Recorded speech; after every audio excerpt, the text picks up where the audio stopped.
السلام علیکم جی دوستو، کیا حال ہے؟ بس جو ہمارا اصل موضوع چل رہا تھا ایجوکیشن کا، اس پہ کرنے کو بہت باتیں ہیں، لیکن باتوں کی بہت زیادہ سنجیدگی میں جانے سے پہلے لائٹر نوٹ میں کچھ تعلیمی دور کی چھوٹی موٹی حماقتیں بھی ذہن میں آ جاتی ہیں۔ تو ایسا ہی ایک واقعہ ہے، ابھی صرف دوسری کلاس تھی، ٹیچر تھے بہاول بخش صاحب، بہت اچھے ٹیچر تھے، اس لیے کہ وہ بڑے نرم خو تھے، کوئی مطلب بہت زیادہ ان میں اس دور کے ٹیچرز والا اگریشن نہیں تھا، اور پرسنالٹی بھی ان کی اس لحاظ سے تھوڑی منفرد تھی کہ وہ جناح کیپ پہنتے تھے اور سردیوں میں شیروانی۔ قریبی گاؤں سے ہی تعلق تھا ان کا۔ تو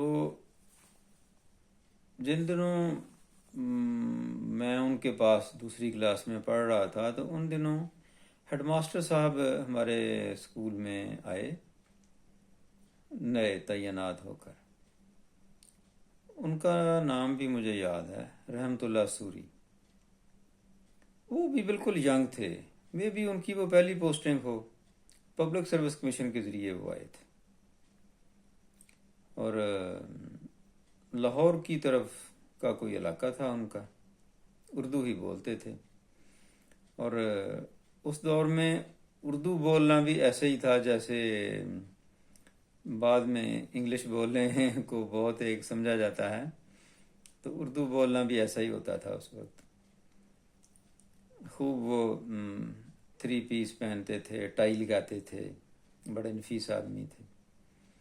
مگر ایک بات ان کی جو تھی وہ اسکول کے اساتذہ کو پسند نہیں تھی کہ وہ سارا دن اسکول کا وزٹ کرتے تھے، ہر کلاس میں جاتے تھے، اور جو بھی مضمون اس وقت پڑھایا جا رہا ہو اس کی وہ بک پکڑ لیتے تھے اور طلباء سے سوال پوچھتے تھے۔ اس بات پہ اکثر اساتذہ جب بھی آپس میں انہیں موقع ملتا تو وہ ضرور آپس میں ناراضگی کا اظہار کر رہے ہوتے تھے اس بات پہ۔ قصہ مختصر، ایک دن صبح صبح پہلا ہی پیریڈ ابھی، اور وہ ہماری کلاس میں آ گئے، کلاس سٹینڈ اپ ہو گئی۔ اچھا، یہ فارمیشن جو تھی کلاس کے بیٹھنے کی، یہ یو شیپ نہیں تھی، یہ 3 ہی ٹاٹ تھے، لیکن ایک لائن میں بچھے ہوئے، اور درمیان میں تھوڑی تھوڑی جگہ چھوڑی ہوتی تھی استاد کے گزرنے کے لیے۔ تو انہوں نے آتے ہی کہا کہ تختیاں نکالو اور کھڑے ہو کر دکھاؤ سب۔ میرا ہینڈ رائٹنگ بہت اچھا تھا تختی کے اوپر، مگر شومئی قسمت، میں اس دن تختی لانا ہی بھول گیا تھا۔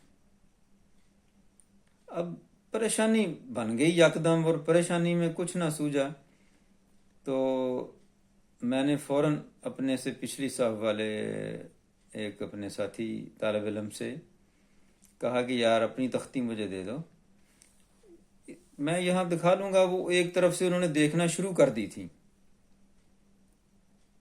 اور میں ذرا درمیان میں تھا، ابھی مجھ سے وہ تھوڑے دور تھے، تو میں نے کہا وہ جب یہاں سے چیک کر لیں گے تو میں تمہیں پکڑا دوں گا۔ اچھا، اس نے مجھے فوراً اپنی تختی پکڑا دی۔ اب میں بھی تختی ہاتھوں میں دونوں میں پکڑ کے ایسے کھڑا، وہ مجھ تک پہنچے اور انہوں نے ساری املا کو غور سے پڑھنا شروع کیا، مگر پھر میں نے دیکھا کہ ان کے جو نظر کا فوکس تھوڑا چینج ہوا، تختی کی بجائے وہ میرے پیچھے دیکھنا شروع ہو گئے۔ میں نے بھی ہلکا سا ٹیڑھی آنکھ سے دیکھا، تو وہ جن صاحب سے میں نے تختی لی تھی وہ اپنی جگہ چھوڑ کے اپنی ٹاٹ سے وہ میرے پیچھے آ کے جناب میرے کندھے کے اوپر سر رکھ کے کھڑا ہو۔ انہوں نے اس سے پوچھا بھائی تم اپنی جگہ پہ کیوں نہیں کھڑے، ادھر کیوں کھڑے ہو؟ کہنے لگا اب پھٹی میری ہے. میرے تو پیروں تلے سے زمین نکل گئی. انہوں نے مجھے پوچھا کیوں بھائی؟ میں نے کہا جی اسی کی ہے، میں اپنی تختی گھر بھول آیا. بس تھوڑا سا انہوں نے مجھے سخت نظروں سے گھورا اور اگلے اسٹوڈنٹ پہ چلے گئے. میں نے بھی اس کی تختی واپس کر دی. ہڈماٹ صاحب کے جانے کے بعد باول بخش صاحب نے مجھ سے بڑا شکوہ کیا. یعنی کہ وہ تیسری کلاس والا سین نہیں تھا، وہ بس شاگرد سے شکوہ ہی کرتے تھے. انہوں نے کہا یار یہ کیا کیا آپ نے؟ میں نے کہا جی دیکھو کبھی ایسا نہیں ہوا کہ کوئی چیز گھر بھول کے آئے ہوں، مگر آج میں تختی بھول آیا تھا. شرمندگی مجھے بہت ہوئی. اور بہرحال جلد ہی ان کا ٹرانسفر ہو گیا وہاں سے، اور سمجھو سارے اسکول نے سکھ کا سانس لیا. بعد میں انہوں نے بہت ترقی کی، وہ ایجوکیشن ڈپارٹمنٹ میں بڑے اعلیٰ عہدوں تک بھی ان کا نام آیا، اخباروں میں ہم پڑھتے رہے بعد میں. کل انشاءاللہ تھوڑے بھاری موضوع پہ بات ہوگی. جزاک اللہ، وہ ہمیں یاد رکھیے گا.